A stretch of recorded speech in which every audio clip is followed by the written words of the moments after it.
asalaamaaleykum mbokk internet yi ñu ngi leen di siyaar bu baax di leen wax ngeen dal jàmm sur sport 221 kuy gan ci page bi ñu ñaan la rek nga abonné nga activer cloche bi mbokk internet yi bu leen ko di fàtte ba la ñu bëggee jàppale li ngeen mën a def mooy di like vraiment c'est très important. ñu tàmbalee ko ki nga mooy Bouna Sarr dafa fête anniversaire am 32 ans la am kon ñu souhaité que vraiment joyeux anniversaire moom mi am na ginnaaw gi kat suñu génne ba ñu lajjee ca Côte d'Ivoire voilà masawu na leen bu baax a baax. 22e journée bu Premier League dinañ ko wéyali sa mercredi ci noonee Man City Burnley Tottenham Brentford ñaari match yooyu 19h30 lañ koy tàmbali ak choc bi nag dina dox ci Liverpool ak Chelsea à partir de 20h15 ka nga xam ne mooy Nicolas Jackson moom du mën a bokk ci joŋante boobee. ca Espagne Barça contre Osasuna à partir de 18h Atlético Madrid contre Rayo Vallecano à partir de 20h GMT. première partie bu saison bi Jaraaf kon moom mooy champion jàppale ginnaaw ba mu daanelee Samba Linguère ñaari bal ci benn kon loolee mooy tax ñu am 23 points. ki nga xam ne moo dàq dugg ci championnat avec 8 bii di Mbaye Jacques Ndiaye zo bu Tëngéej boobee nag quitté nag ci club Rufisquois boobu utile ci Pologne waaye ci D2 bi la club bi nga ne mooy Lublin. ñu wéy la xibaar yi kat fédération algérienne de football ñi ngi na si pexe xool ba am kan moo war a upp ki nga mooy Djebel Belmadi ci noonu ñi ngi xuus ci waxtaane ko ci may ne Carlos Queiroz bi ñu yoroon Égypte bu ci mujj yor Iran kon voilà waxtaane ñi ngi ci avancé bu baax a baax. Wally Reguer gi moom kat ca mondial ba ginnaaw ba jafe parcours bu mucc ayib voilà foofee ca Qatar kàddu yi la yëkkati woon ma fàttali leen ko mu ne bu yeggul ci demi-finale bi au minimum ci CAN bi voilà moom dina teg kay ndomba tànkam waa ñi ngi xaar ba xam message boobee ba xam ngi ci bopp bi ba léegi. Nabil Djellit ginnaaw gi kat Sénégal ba mu lajjee ci huitième de finale face aux Ivoiriens mu ne kat arbitre bi kat na mu doxalee muccul ayib dara ndax kat Sadio Mané non seulement waroon na ko expulsé waaye à vitesse réelle aussi waroon na gis penalty bi Ivoirien amoon nañ ko waaye dafa dem xool VAR et que ñu protesté mu jox ay carton jaune pour exiger kat arbitre boobee kat niveau bi des na de même que penalty bi def nañ ko ci Ismaïla Sarr. Ibrahima Diarra bi nga xam ne yor ma nga woon foofee ci Mali ci U17 bi wane fa boppam bu baax a baax jàpp leen bu baax. quitté na clubam ne woon muy Africa Foot jàppale utile ca Barça dina wéyale li ngeen mooy formation club de fin comme ni nga fësalee moom mi nga xam ne mooy Slimani ma nga woon foofee ci Brésil club bi mooy Coritiba et que jàppaleen club boobu mi nga woon dafa relégué sax ci deuxième division bi ci noonu dakkal nañ contrat bi doon seen diggante. Chelsea nee nañ kat voilà dañoo bëgg a abale ki nga mooy André Santos foofee ci Strasbourg Fabrizio Romano moo fësal xibaar boobu yéemal ci xibaar mu nekkat ki nga xam ne moom mooy Armando Broja.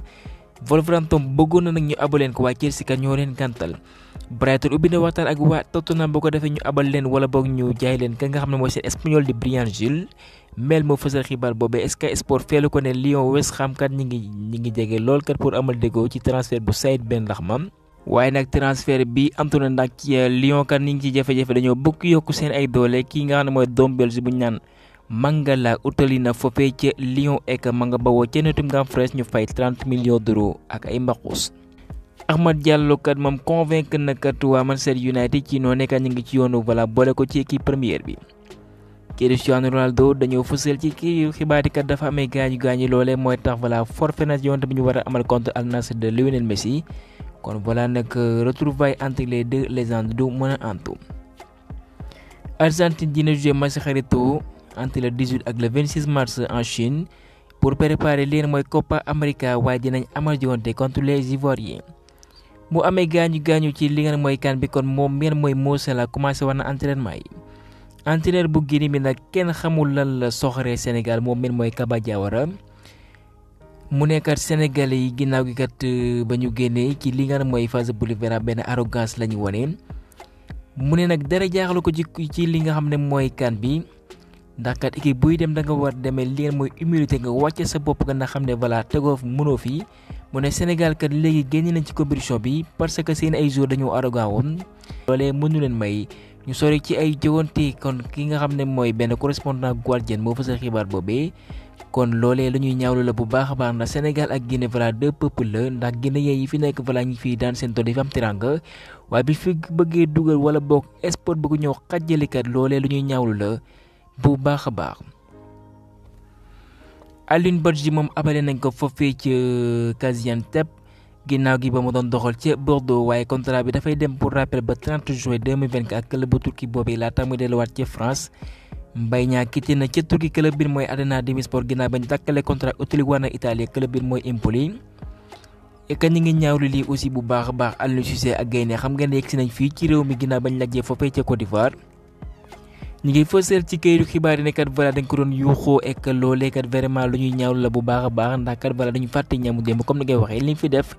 kenn mësu ko fee def naam il a atteint le plafond vert loolee kenn du ko dindi ci noonee kat journaliste bi mooy Malang Sané mi ngi fësal ci kayitu xibaar yi ne kat kii nga xam ne mooy Aliou Cissé bi mu doon nañ ko dëppale El Tactico jàppale nag moom dina démissionné loolee lañ fësal nag voilà pour l'instant ka nga xam ne mooy Malang Sané moo fësal xibaar boobee waaye voilà dinañ leen ko toppandi xool ba xam fu wànne di mujjeeti gëtëm. ñu bàyyi Aliou Cissé àddu ci kii nga xam ne mooy Ismaïla Sarr comme niñ ko fësale woon ci kayitu xibaar yi club yu anglais yi kat ñu ngi ci ginnaawam lu ci mën a Nottingham Forest waaye club ba nga xam ne kat mooy Olympique de Marseille kat nee na dafa dàq seen ay offre kon dañuy compter ci kii nga xam ne mooy l'international sénégalais bi pour li des ci saison bi. bu fekkee dinañ compter ci moom waaye ça sera le contraire pour kii nga xam ne mooy Pape Gueye ndax kat voilà proposé nañ koy ñaari yoon pour mu prolonger la nga xam ne mooy contrat am gars yi nag da leen gàntal wala boog indil tontu jëmale ko ci dirigeant Marseille ka nga xam ne mooy Pablo Longoria mu ne kat duñu compter ci joueur bi nga xam ne voilà bokkul seen projet ci noo nekkat ñi ngi nas ay pexe xool ba xam naa lañ koy jaay ndax mercato bi du yàgg dara mu tëj ay buntam. kii nga xam ne mooy Mikayil Ngor Faye ginnaaw gi li muy wane lu mucc ayib ci Barça B bi jàppale club bu ci mani Lens de Nampalys Mendy ñi ngi doon def ay jéego ñu ngi doon def ay jéego pour mën ko dalal jege woon loolu dirigeant Blaugrana yi fay leen 8 millions d'euros waaye kat waa Barça ñoo leen gàntal ne kat dañuy compter ci seen ndaw boobee voilà pour le futur de leur club ba kon gaa ñeemale foofu xibaar di leen jaajëfal ba beneen yoon sur les sports 221.